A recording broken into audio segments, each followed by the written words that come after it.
Army అంటే శత్రుమూకల నుంచి సరిహద్దులు దాటకుండా చేసి దేశాన్ని రక్షించాలి. సరిహద్దుల్ని కాపలా కాస్తూ నిత్యం దేశానికి సేవ చేయాలి. విపత్తుల సమయంలో పౌరులను కాపాడాలి. ప్రభుత్వానికి చేదోడు వాదోడుగా ఉండాలి.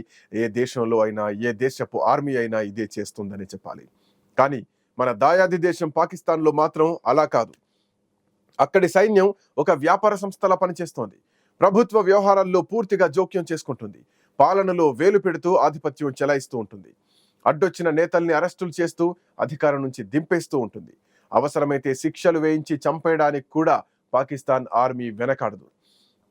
ఇంతటి క్రూరత్వం వెనుక అనేక విషయాలు దాగి ఉన్నాయి. అందులో సైన్యం చేసే వ్యాపారం ప్రధానమైంది. మీకు తెలుసా, పాకిస్తాన్ సైన్యం చెయ్యని వ్యాపారం అంటూ లేదు. బేకరీ నుంచి బ్యాంకుల వరకు, గృహ నిర్మాణం నుంచి రియల్ ఎస్టేట్ వరకు ఎన్నో వ్యాపారాలు చేస్తూ బిలియన్ల డాలర్లు వెనకేసుకుంటోంది. వాటిపై పాకిస్తాన్ జనరల్దే ఆధిపత్యం ఉంటుంది. అందుకే అక్కడి రాజకీయంలో పాకిస్తాన్ సైన్యానిది కింగ్ మేకర్ పాత్ర పోషిస్తూ ఉంటుంది. 1947లో పాకిస్తాన్కు స్వాతంత్రం వచ్చినప్పటి నుంచి ఇప్పటి వరకు దాదాపు సగం సమయం సైన్యం పాలనలోనే ఉంది. పాకిస్తాన్లోని సైన్యానికి ఎన్నో అధికారాలుంటాయి. అలాంటివి మరే ఇతర దేశానికి ఉండవు. బ్యాంకులు, భూముల నుంచి కిరాణా దుకాణాల వరకు సైన్యం జోక్యం చేసుకుంటుంది. నిజానికి పాకిస్తాన్ పార్లమెంట్లో ఉంచిన అధికారిక పత్ర ప్రకారం అక్కడి సైన్యం 50కి పైగా పెద్ద పెద్ద వ్యాపారాల్ని నడుపుతోంది. సైన్యం మొత్తం వ్యాపార విలువ 1.5 లక్షల కోట్ల రూపాయల కంటే ఎక్కువ. పాక్ ఆర్మీ పెట్రోల్ పంపుల నుంచి పారిశ్రామిక పార్కులు, బ్యాంకులు, బేకరీలు, స్కూళ్లు, యూనివర్సిటీలు, విశ్వవిద్యాలయాలు, డైరీ ఫామ్లు, సిమెంట్ ప్లాంట్ల వరకు అన్ని వ్యాపారాలు చేస్తోంది. ఈ ట్రస్ట్లన్నీ పాక్ సైన్యం కింద పనిచేస్తాయి. ఆర్మీ వెల్ఫేర్ ఆర్గనైజేషన్ కూడా అలాంటిదే. ఇది ఆహార పదార్థాలు, బట్టలు, జనపనార, ఎలక్ట్రికల్ వస్తువులు తయారు చేసే కంపెనీలను నిర్వహిస్తుంది. పాకిస్తాన్ గ్రామాల్లో ఎక్కడైనా దొరికే ఐస్ క్రీమ్ కూడా అక్కడి ఆర్మీ వారు తయారు చేసిందే అయి ఉండొచ్చు. ఎందుకంటే ఐస్ క్రీమ్ పార్లర్స్ కూడా సైన్యాధికారుల ఆధ్వర్యంలోనే నడుస్తున్నాయి. పాకిస్తాన్ వార్తా సంస్థ డాన్ కథనాల మేరకు పాకిస్తాన్లో ప్రభుత్వ భూమి అన్నది లేదు. ఇక్కడ దాదాపు 80% భూమి సైన్యం ఆధీనంలో ఉంటుంది. ఇందులో వ్యవసాయ భూమి కూడా ఒకటి. సైన్యం అనుమతి లేకుండా ఎవరూ భూమిని కొనలేరు, అమ్మలేరు. చాలా భూభాగంలో సైన్యం సైనిక శిబిరాలను ఏర్పాటు చేసింది. పాకిస్తాన్లో రిటైర్డ్ ఆర్మీ చీఫ్ సిబ్బందికి 400 ఎకరాల వ్యవసాయ భూమిని ఉచితంగా కేటాయించారు.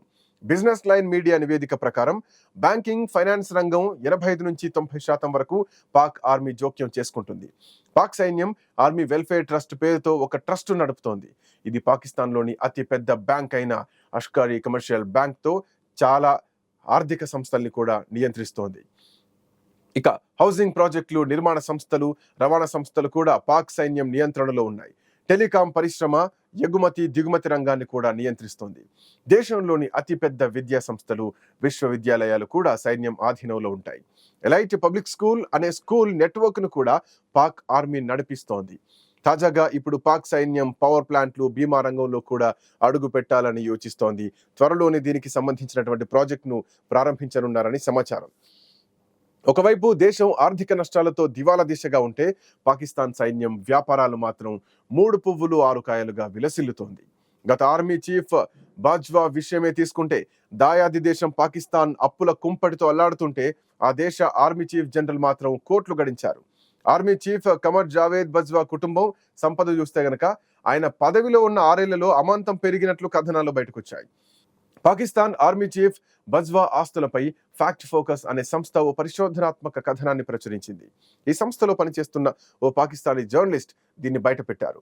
తన 6 ఏళ్ల పదవీ కాలంలో బజ్వా కుటుంబ సభ్యులు, దగ్గర బంధువులు దేశ విదేశాల్లో కోట్ల రూపాయల విలువైన వ్యాపారాలని ప్రారంభించారని, లగ్జరీ ఆస్తుల్ని కొనుగోలు చేశారని ఆ కథనం వెల్లడించింది.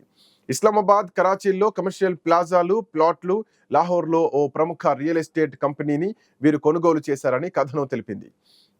ప్రస్తుత మార్కెట్ విలువ ప్రకారం గత 6 ఏళ్లలో బజ్వా కుటుంబం కొనుగోలు చేసిన ఆస్తులు, వ్యాపారాల విలువ 12.7 బిలియన్ పాకిస్తానీ రూపాయలకు పైనే ఉంటుందని సదరు కథనం వెల్లడించింది. కొద్ది రోజుల్లో ఆర్మీ చీఫ్ గా బజ్వా పదవీకాలం ముగియనున్న సమయంలో ఆయన దేశం విడిచి లండన్ వెళ్లిపోయారు. అక్కడ ఆయన ఏర్పాటు చేసుకున్నటువంటి వ్యాపార సామ్రాజ్యం గురించినటువంటి వార్తలు పాక్లో తీవ్ర చర్చనీయాంశంగా మారాయి. బజ్వా కేసు కేవలం ఒక ఉదాహరణ మాత్రమే. ఈ 75 ఏళ్ల పాకిస్తాన్ చరిత్రలో బజ్వా లాంటి ఎందరో ఆర్మీ చీఫ్లు పాకిస్తాన్ ఆర్థిక పరిస్థితిని చిన్న భిన్నం చేశారు. పైగా వీరు సృష్టించుకున్న మేరకు సైన్యం చేసే ఏ వ్యాపారం పైన పన్నులు కూడా ఉండవు. దాంతో వారి లాభం ఎంతగా ఉంటుందో అర్థం చేసుకోవచ్చు. మరి సైన్యం ఇన్ని దశాబ్దాలుగా ఇన్ని రకాల వ్యాపారాల్లో సంపాదిస్తున్న డబ్బంతా ఏమవుతోంది? ప్రభుత్వానికి లెక్క చెప్పకుండా ఏటా వేలాది కోట్ల రూపాయల బడ్జెట్ కేటాయింపులు ఏమవుతున్నాయి? ఈ ప్రశ్నలు వేయడానికి ఎవరూ సాహసించరు. ఎందుకంటే చారిటీ పేరుతో సైన్యం సంపాదన విదేశీ బ్యాంకుల్లోని జనరల్ల అకౌంట్లలో వేలుతోంది. వారి పిల్లలు బంధువుల పేరుతో విదేశాల్లో ఆస్తుల కొనుగోలు జరుగుతూ ఉంటాయి. రిటైర్మెంట్ అవడం ఆలస్యం, వారు పాకిస్తాన్ వీడి వెళ్ళిపోతారు. ఇదంతా అక్కడి మీడియాకు తెలియదా అంటే మీడియా నోళ్లు మూయించడంలో సైన్యం నెంబర్ 1గా ఉంటుంది. ఎవరైనా జర్నలిస్టులు వీటి గురించి ప్రశ్నిస్తే చాలు, వారికి సమస్యలు స్టార్ట్ అవుతాయి. కొద్ది కాలంలోనే వారు కనిపించకుండా పోతారు, లేదా అలవిగాని కేసుల్లో ఇరుక్కుపోతారు. కనిపించని వారు ఎక్కడికి పోయారో ఆనవాళ్లు లేకుండా పోతారు, లేదా కేసుల్లో ఇరుక్కుపోయి విచారణ పేరుతో ఏళ్ల తరబడి జైళ్లలో మగ్గిపోతారు. అందుకే అక్కడ సైన్యాన్ని ప్రశ్నించే సాహసం ఎవరు చేయరు. అందుకే పాకిస్తాన్ ఆర్మీ ఆడింది ఆటగా కొనసాగుతోంది. పాకిస్తాన్లోని కీలకమైన 8 నగరాల్లో ఆర్మీకి డిఫెన్స్ హౌసింగ్ అథారిటీ కమాండ్ ఉంది. వీటిలో ఇస్లామాబాద్, రావల్పిండి, కరాచీ, లాహోర్, ముల్తాన్, గుజ్రాన్వాలా, అట్లాగే భావల్పూర్, పెషావర్, క్వెటా ఉన్నాయి. క్రెడిట్ సూయిస్ అక్టోబర్ 2022 నివేదిక ప్రకారం 25 మంది మాజీ పాక్ ఆర్మీ అధికారులకు స్విస్ బ్యాంకుల్లో ఖాతాలున్నాయి. ఇందులో దాదాపు 80,000 కోట్ల రూపాయల అప్రకటిత ఆస్తులు డిపాజిట్ అయ్యాయి.